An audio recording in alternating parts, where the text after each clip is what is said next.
Hello friends, welcome to Raj Malhotra's IAS. So guys, here we are going to see Yojana February part 3. Okay, we have already covered 2 parts. So अब हम जो है third part करने वाले हैं and यहाँ पे हम लोग एक एडिटोरियल डिस्कस करेंगे जो which appeared in your Yojana magazine, which is regarding your oral tradition in Indian literature. So basically we tried to extract the useful content, okay, which can be used for your prelims as well as for your mains. For mains the general understanding is required और prelims के लिए आपको factual चीजें जो है वो यहाँ पे मिल जाएंगी. So if you as you see that how our oral tradition evolved, okay, तो हमने बहुत सी चीजों को प्रिजर्व कर लिया था. As you know Rigvedas and other Vedas if you see, so वो बहुत ही पुराने एंशिएंट टेक्स्ट हैं and that have been preserved in a oral tradition. तो वो जो है ओरल ट्रेडिशन पे आपने जो है अपने वेदों को प्रिजर्व किया था. Now Vedas have been preserved without a lost of single syllable through a complex and intricate system of recital down the centuries. Okay, down the centuries. Now आपने जो अपने वेदास जो है उनको प्रिजर्व करके रखा है वो बेसिकली ओरल फॉर्म में रखा है. आपने अगर सुना होगा तो लोग इसको रिसाइट करते हैं. ओके, सो इस तरीके से आपने अपने वेदों को जो है प्रिजर्व करके रखा. नाउ अब आपको यहाँ पे प्रीलिम्स के लिए काफी कंटेंट मिल जाएगा. So as you see, ancient India had both the writing and speech part. Okay, so here the example is given that Pampa, he was a Kannada poet of 10th century. Okay, Kannada poet of 10th century. तो इनके बारे में थोड़ी बात की गई है that he used to put emphasis किसके ऊपर, हरिकेसरी नाम के प्रिंस के बारे में इन्होंने बात की है. Okay, he talked about the Harikesari who was a patron prince of that particular time. So he used to work for him, ऐसा ये बता रहे हैं.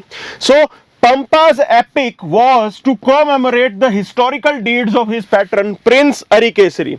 तो प्रिंस अरिकेसरी ने जो अच्छे काम किए, हिस्टोरिकल जो उनके इवेंट्स थे, उनको इन्होंने पंपा ने जो है वो लिखा. Now there is a style of writing, okay, that is termed as Sahokti style.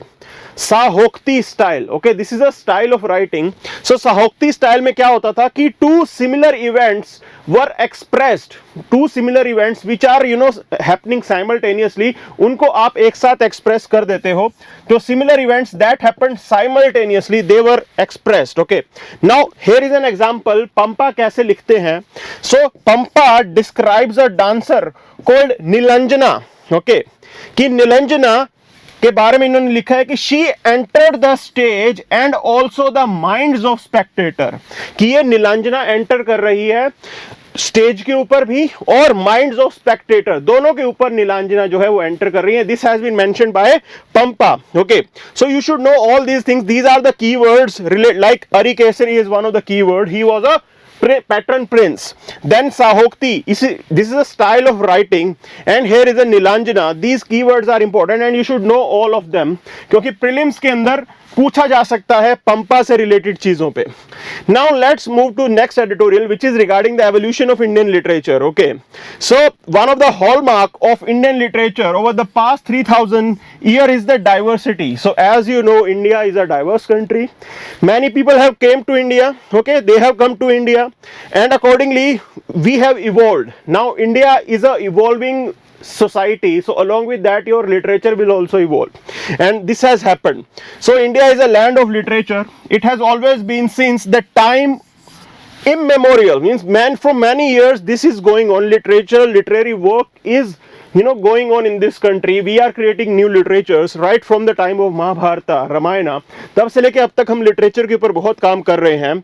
So human civilisation के एग्जिस्टेंस के साथ साथ लिटरेचर का काम एक तरीके से यहाँ पे चल रहा है.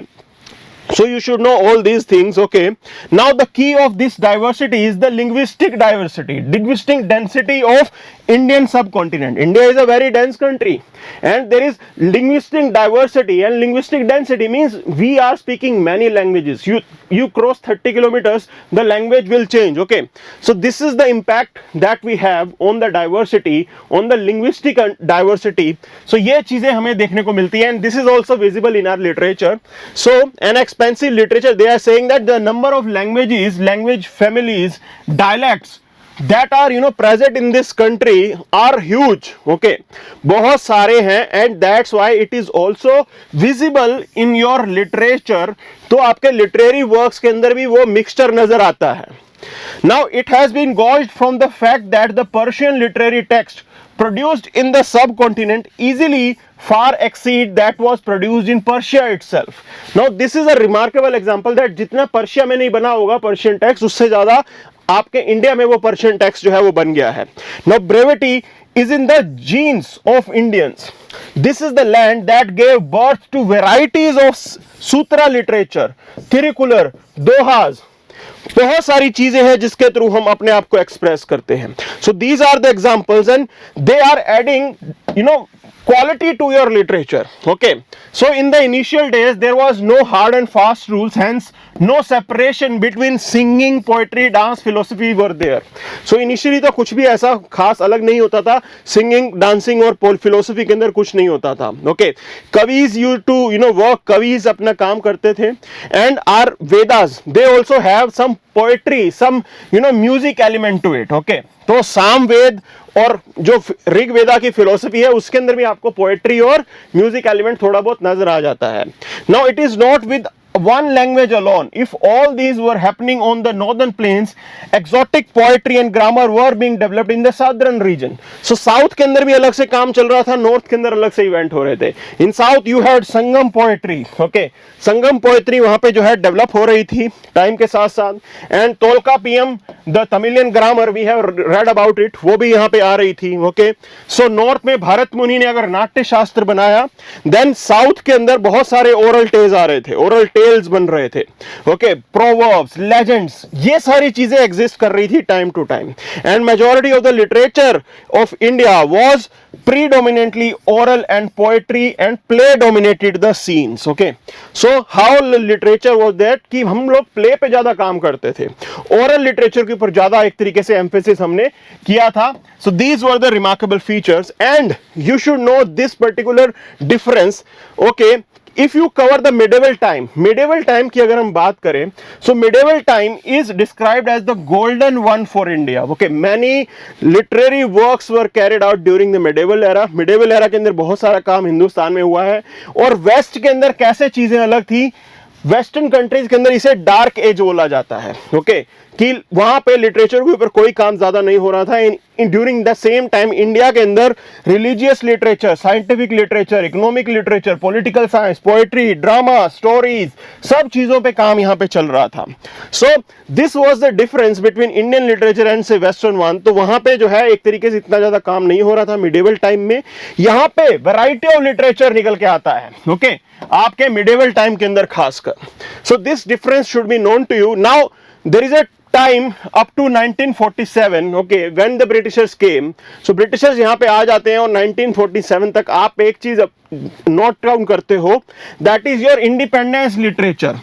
So पैट्रियोटिक फीवर जो है, फेवर जो है, वो यहाँ पे नजर आ रहा था. In your writing, in your whatever literary work that you were creating, so patriotic feeling was visible in that, and that was appeared. Okay, same period में 1947 के तक जो है इंडिपेंडेंस के लिए आपका लिटरेचर बना. लोगों को, क्रांतिकारियों को आगे लेके जाना है. Okay, that how do you protest, all those things were carried out. Now the first 2 decades after Indian independence ठीक ठाक जो है यहाँ पे काम चलता है. ओके, लैंग्वेजेस और उन चीजों के ऊपर फोकस किया जाता है. इंडियन लिटरेचर फर्दर इवॉल्व होता है. Okay, for the next 3 decades came the stories and the novels highlighting the problems of the society. Society की प्रॉब्लम्स आप डिस्कस करते हो, वो चीजें जो है आपके लिटरेचर के अंदर निकल के आती हैं.